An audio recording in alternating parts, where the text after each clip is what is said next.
The Celtics Talk podcast is presented by 24autogroup.com, 11 locations across New England. What's up, everybody? Celtics Talk Pod is back.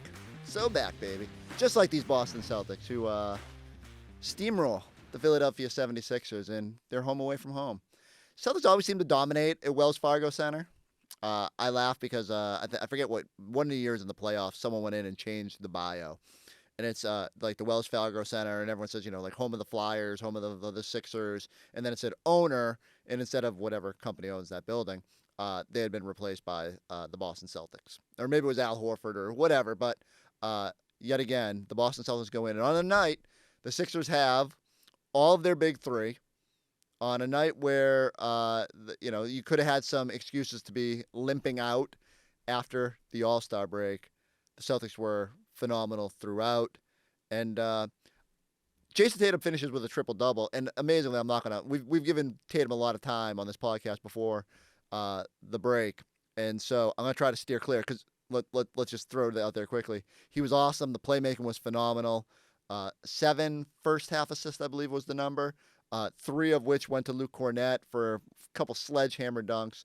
And I'm going to put the focus on the bench tonight because I really feel like the bench has just kind of gone up a level and is a big reason why the Celtics have found their mojo. At least maybe, like, Tatum deserves a lot of the credit because he's been just phenomenal in this stretch where they've won 8 out of 9 now. But the bench has been elite. So Tatum set a tone, didn't worry about scoring, just went out there, made the right play, got everybody involved. The assist number went through the roof. And just, every time they could get Joel Embiid in an action, Celtics just took advantage of it. But let's get into this bench. And you might, if you're watching on the YouTube version, you can see I'm sitting here with a hoodie, and it's you've probably seen it on our network before. It is the Pritch Please hoodie. This one is the black version that has the neon green on the back, and there is our boy Peyton Pritchard on the front. And I bring that out because Peyton was fantastic yet again. Just send if you're in the NBA league office and you're looking to cut down on shipping costs. Next time someone's coming up to the Auerbach Center or to the TD Garden, just bring the John Havlicek 6th Man of the Year trophy because Peyton's just steamrolling towards it. He was already the betting favorite coming out of the All-Star break and has been for most of the season. Leads the NBA in bench points, but tonight really kind of hammered home. Even on a night the Celtics are fully healthy and had their top 9 available, it's Peyton coming in, hits a couple of threes in the first quarter, sort of starts to break this game open a little bit, finishes with 5 3-pointers in the first half, 8 for the game. Peyton Pritchard had as many 3-pointers in this game as the Sixers did as a whole. I mean, just take a second. And he was 8 of 15, I believe, and they were something like 8 of 24 or 8 of 44 maybe. Like, the number was egregious. So when Peyton Pritchard is doing that, when he wasn't knocking down open threes, he was bullying his way to the basket. I believe he's up to 73% on shooting around the basket this season, kind of matching last year where he was in the top percentile among all guards. And it's just so funny to watch this 6'1" dude just get wherever he wants to on the court. And when he's not knocking down 27, 28-foot bombs from beyond the 3-point arc, he's taking bigs and just muscling them out of the way so he can finish around the basket. So, look, the only competition he really has, in my eyes, for that 6-man award has been DeAndre Hunter, who's now on Cleveland's roster. We'll see how they utilize him. But what I love, that my fear was maybe DeAndre Hunter would play a bunch of minutes, maybe get a bunch of starts for Cleveland down the stretch of the season. But Peyton comes in, and on a night where obviously he's coming off the bench, Celtics love utilizing him in that role. He still plays a ton of minutes. He still runs up a huge scoring night. And, we talk about the bench production. For me, it comes down to efficiency over output, but ain't no one going to complain when Peyton Pritchard is going off for 28 points. Quite the luxury. And really, Drew Holiday comes back in this game after missing the last 4 games before the break, and you're still able to pace him along. And you don't have to play him big minutes because Peyton has been that good, and you're confident whether he holds up defensively and he can play in the fourth quarter. And it's just such a luxury for this team. And it's I go back to the story of just frustrated about his role a couple years ago to what it is now. Peyton deserves a lot of credit. And we were joking on Celtics Post Up tonight because on the hoodie, he's, his skin tone's a little darker than maybe, in real life. But I believe Peyton spent time in Turks and Caicos for the All-Star break, and so he came back and might add a little sunburn on the nose. And unfortunately, was the only one that got burnt was the Philadelphia 76ers because he's that good. And the sweatshirt, kind of predicted the future. Second guy I want to put the spotlight on, Luke Cornette. There is a great call of, he takes a pocket pass from Tatum, throws down an absolute monster dunk, and I believe it was Kevin Harlan says Luke Cornette with the sledgehammer, and not a lot of people get to say that. He's right, but and the Celtics bench loved every moment of the Luke Cornette rim run dunks in this game. He had a couple, one in transition, one off the pocket pass. Torrey Craig had to hold back Nemish Queta at one point because they were all, or maybe it was vice versa, they were just so excited about what Luke Cornette is doing out there. So many times over the past, let's say 3 seasons, 2.5 seasons, I guess, at this point, people would say to me, what are the Celtics going to do about the center position? And, you got Al, and he's older, and you got Kristaps Porzingis, and he's not always available. Do the Celtics got to go out there and get another big? And I'd be like, are you watching Luke Cornette? I was stunned when Luke decided to come back this summer on a minimum contract. There were better offers out there.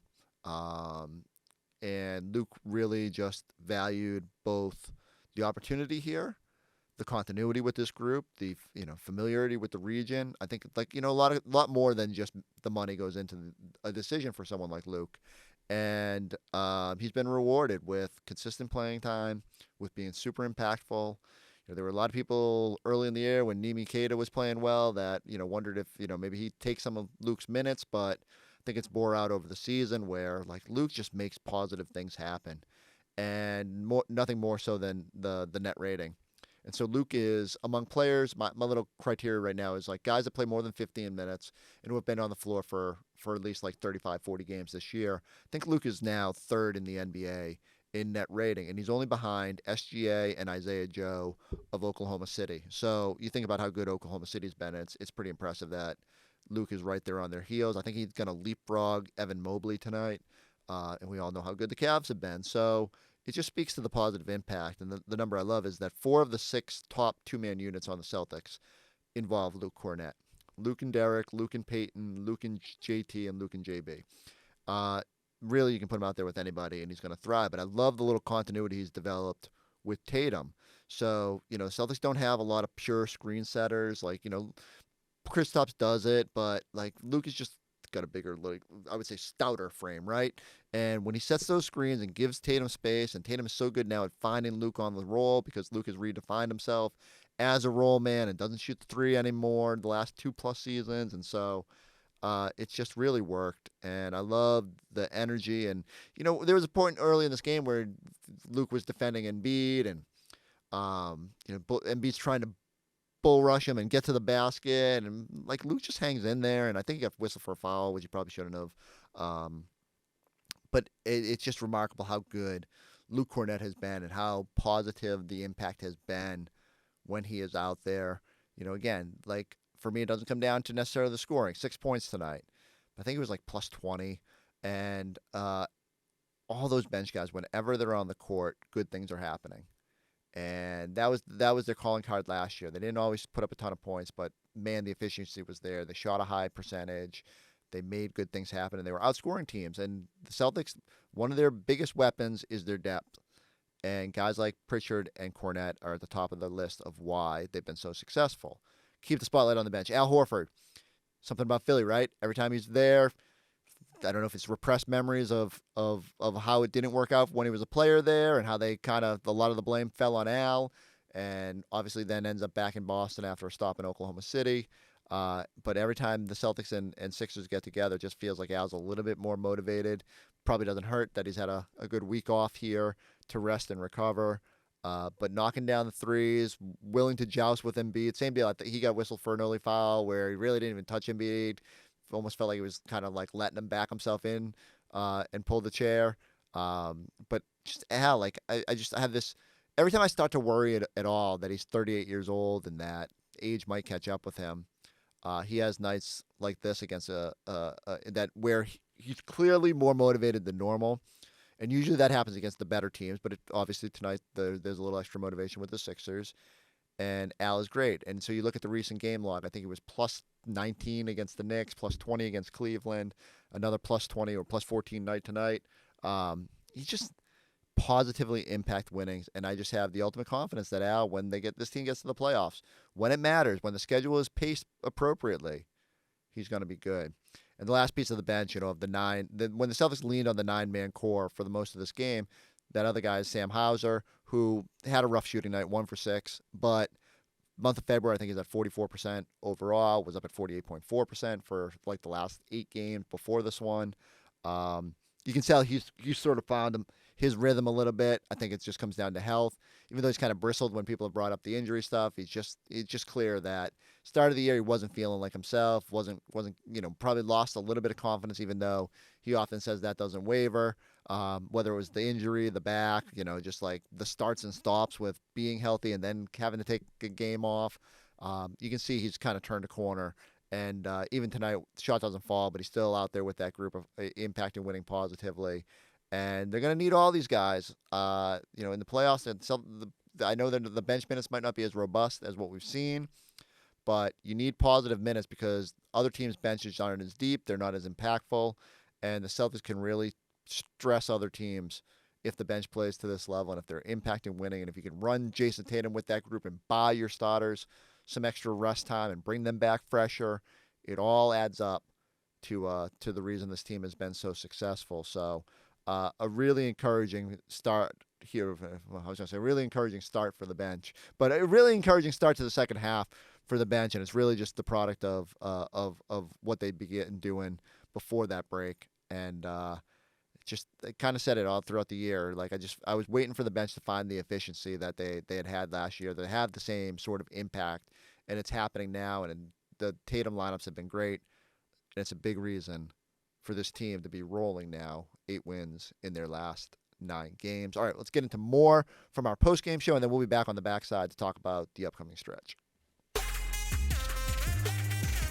The award-winning 24 Auto Group is the easy choice for your next car, truck, or SUV. 11 locations and over 2,000 new and pre-owned vehicles in stock. Shop the brands you know and love, backed by savings and service you can count on. Plus, buy 3 and get 1 free for all tire purchases, with 11 convenient locations across the South Shore of Massachusetts. 24 has the knack to save you more. Visit us in store or online at 24autogroup.com. A great, dominating really win here and a statement win for the Celtics in Philadelphia right after the break. 124-104 the final. Welcome to Celtics Post-Game Live. Kayla Burton, Chris Forsberg, Eddie House.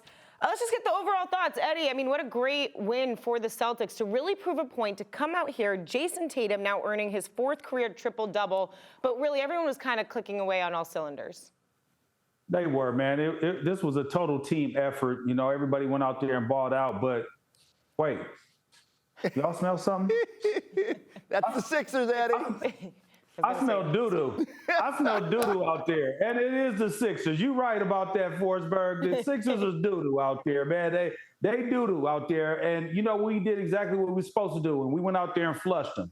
You don't let a turd sit around in the water for too long. You get rid of that thing. You understand what I'm saying? It's a minute in. A minute into the show, Eddie.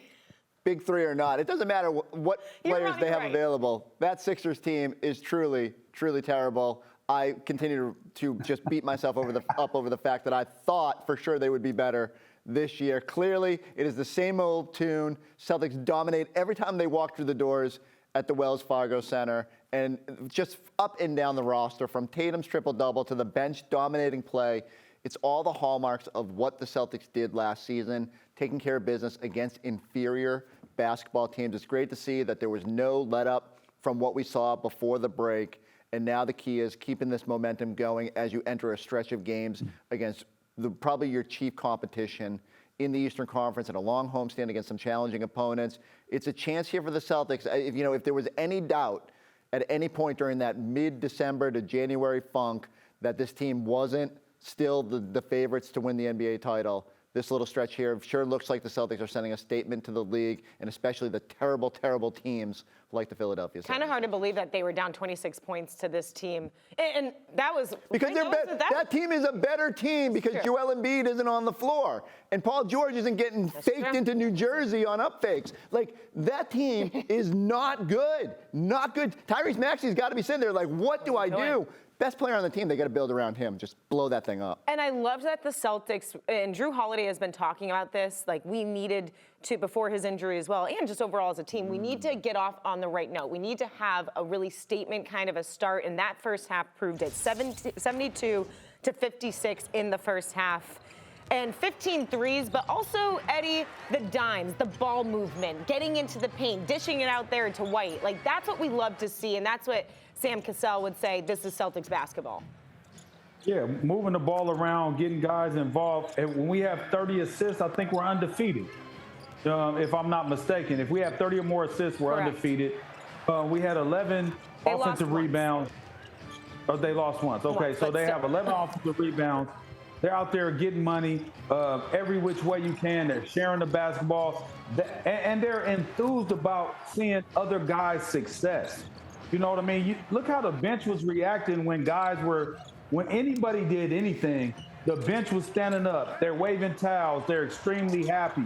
They're happy to see the success of their teammates, and that's a connected team.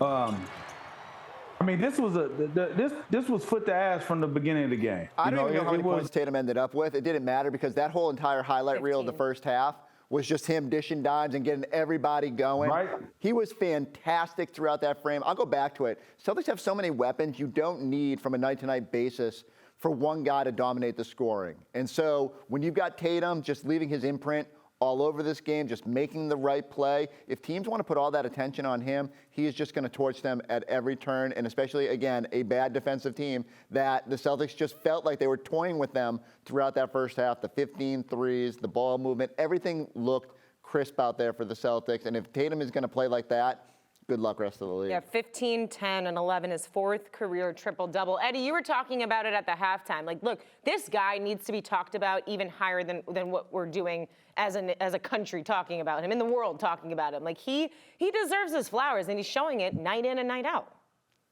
Yeah, I don't think it's us, like the local media, right? Mm-hmm. People in Boston and the Northeast, we understand how great he is because we see him on a night in, night out basis. It's really everybody else, that doesn't have an opportunity to see exactly what he does. They'll look at the 15 points and say, oh, well, damn, he only had 15 points. But if you look at how the effect he had on this game was way better than the 15 points. Like, it's nice that he could go out there and give us 22 points.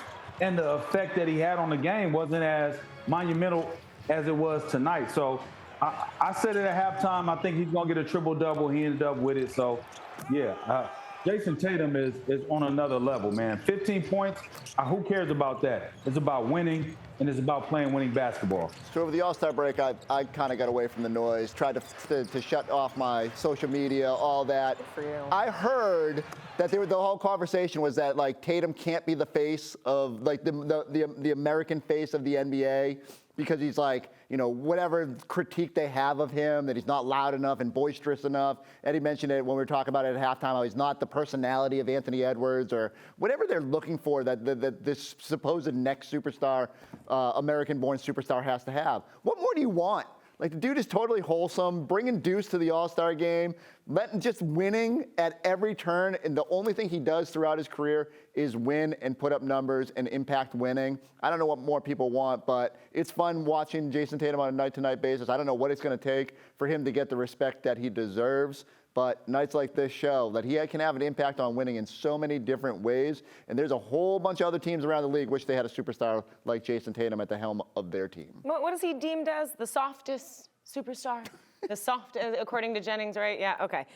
And even Kyle Van Noy, former Patriot, was on Twitter just being like, call him the softest superstar. If this is how he's going to play on a regular basis, and even if he only has 15 points, again, to what Eddie said, it's what he's doing. Like those 7 assists in the first half sets the tone. You get Peyton Pritchard involved, you end up having, 48 bench points here tonight. Everyone's involved, and it's great when you see it that way. Another guy who really Everybody eats. Everybody eats. Yakum.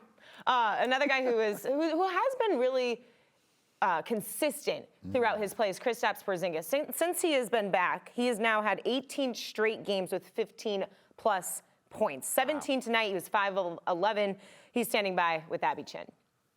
Kristaps, coming off the break, no signs of rust. That time off seemed to do you guys well. What did you like best about the way you came out tonight? I think we just picked up where we left off. You know, we were kind of heading into the break, playing pretty good basketball, and tonight we came out, you know, threw the first punch, and just, you know, really took over the game. Defensively, held Embiid to just 15, 3, and 4, 9 of those coming at the line. How were you guys able to maintain your composure and hold him largely in check? Yeah, we knew it was going to be a team work to stop Embiid, to try to stop Embiid and Maxey. You know, those guys are very dangerous and they need a lot of attentions. And our fans are incredible. I couldn't even hear the question, honestly. So, but yeah, it was a team effort, and we did it together. Jayson Tatum with his second triple-double of the season. How would you describe his playmaking?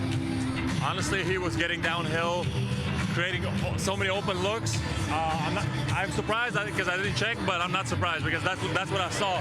He was creating so much, and it takes a lot of energy. And tonight we were hitting shots. Sometimes he does that for us, but we're not hitting shots. Tonight we're actually hitting shots, and lately we've been shooting the ball really well. So yeah, we want to keep going this way. You said it. You guys carrying that momentum from before the break. What are you focused on doing down this last stretch? Just keeping our bodies healthy, doing the work necessary to keep everybody healthy, keep everybody fresh, and we know we have a big challenge ahead of us. We want to do it again, so that's our whole goal. Kristaps, thank you. Go enjoy the craft. Thank you. How were you guys able to, not show any rust and just pick up where you left off? Sorry, Gary. The break did us well. Everybody got to get away, kind of get a reset, refresh. And, you know, you could tell guys were just energetic and stuff today. So the All-Star break is at the right time, and it was needed. What led to the second triple-double of the season? Rebounding, finding Luke in the seams. P knocked down some shots early. Just, you know, they showing the crowd and stuff like that, make the right play. How were you seeing the floor? How was I? Same way I see it every game. Just make the right play, pick them apart. Statistically, does a triple-double mean something to you or say something to you about where your game is at right now? They're good to have, right? It means you play well, you dominate in all the areas. So, it's cool to get them for sure. Do you feel like I've read quotes from you where you're kind of eloquent about what you don't do, like you try not to take games personally, you don't look backwards for motivation, you try to stay in the moment. But what is fueling you this season? What's motivating you? Is it as simple as a back-to-back championship, or what personally in your game is fueling you? You're playing so well right now. Well, thank you, first of all. And I think just since I've gotten in the league, just trying to get better every single year. Very accomplished at a young age, but the truth is, I was telling him earlier that, I envision myself as one of those guys, the LeBrons and stuff, the KDs. I want the next generation to view me as that. Wearing a Celtics uniform comes with a lot of pride, and the best Celtic ever is Larry Bird. And even if I never reach that, maybe I do, maybe I don't, you aspire to chase that guy. It comes with a level of focus and motivation every single day to be the best you can. And wherever the chips fall, just knowing that you gave it your all, you can be okay with that. In that sense, do moments like when you hear Stephon Castle, he's saying that he's blessed to kind of share the floor with you at the All-Star game wearing your shoes, do those feel like milestones kind of in that journey? Those definitely cool moments, right? Still 26, like I feel really young, but playing, it's my 8th year in the league, so it's kind of getting to that point where guys were in middle school or high school that watch me and kind of watch me in my career and, appreciate the way that I play and the things I accomplish. So to kind of be transitioning into that where, the rookies and guys, are fans of me or wearing my shoe or excited to compete against me, it's cool. I know what it's like to be in that position. When I first got to the league playing against, all the KDs, the Paul Georges, and guys like that. When did you decide to chase Larry Bird, and what is it that he accomplished that you kind of aspire to do yourself?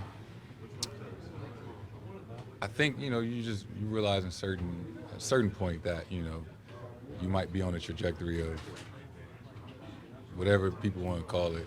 Have a legendary career or all-time great or whatever. And just, you see the impact that he had on the game of basketball and obviously with the Celtics, winning 3 championships, 3 MVPs in a row, which is incredible. You just subtly start to see that, we both scored 60 points in the game. You start getting mentioned and the only other Celtic to do this. And obviously once you win a championship, it's like, all right, you can be in those rooms with the Celtics legends, and but it doesn't just stop at one. You obviously got to win multiple, and that's what we're trying to do. And I always wanted to be the best, and he's, in my opinion, the best Celtic ever. He did it the right way, and he's a great guy to chase in a sense. What's your interactions been with him through the years? With Larry? Yeah. Met him one time. I met him one time. What was that like? It was cool. Where was it? Indiana last year at the All-Star game. A lot taller than I thought. But, I ran over to him. I was like, man, it's an honor to meet you. And he was just like, likewise, he loves watching me play and happy for my success. So that was just a cool moment, just one of the greatest players of all time, acknowledging you, even if it's for a brief moment. Just as a young guy, something that, I'll always be able to cherish. So do you keep that's the big overarching goal, but how do you sort of maintain the kind of night to night then within that structure? How do you balance that? Just with the mindset of you can't skip any steps. Apply that to what we did last year when we won a championship. We obviously the back of our mind the goal is to win, but what we did really well last year was we just tried to get a little bit better every single day. And I think our record showed that. I think our record in the playoffs represented that. All right, we didn't look past anybody. We took it one game at a time. So how can I impact the game? How can I impact my teammates in a positive way where, these guys appreciate the way I play and, it's reciprocated and, we all out there for the same common goal. What is the ceiling for your game? I mean, where are the improvements in your mind still, or is it just playing many more years and winning more titles? It's both. It's far from a finished product, right? 26, I'll be 27 in 12 days. Thank you. But, I've made tremendous strides since day one, and I think one thing that I've been good at is just I never was complacent. I steal from guys in the league. Right? I watch a lot of film. It's a lot of things that I just want to continue to get better at. Right? I think I still got a long way to go from being the best version of me, and I think that it really excites me. All right, the Celtics are back off for 2 days. Maybe they should have stayed on. The Philadelphia 76ers were clearly still on the All-Star break. The Celtics, they've got to get ready because the New York Knicks are coming to town on Sunday, a little matinee against the 2-3 seed in the Eastern Conference. We know what the Celtics have done to the Knicks in the 2 previous matchups. A chance to, again, reaffirm that that is not an ideal scenario for the Knicks to have to play the Celtics in the postseason. Celtics really took it to them on opening night. Okay, you can write that off as a little bit of juice from the ring ceremony, but then they went into Madison Square Garden and had one of their better performances of the season. Eager to see if they can do it again.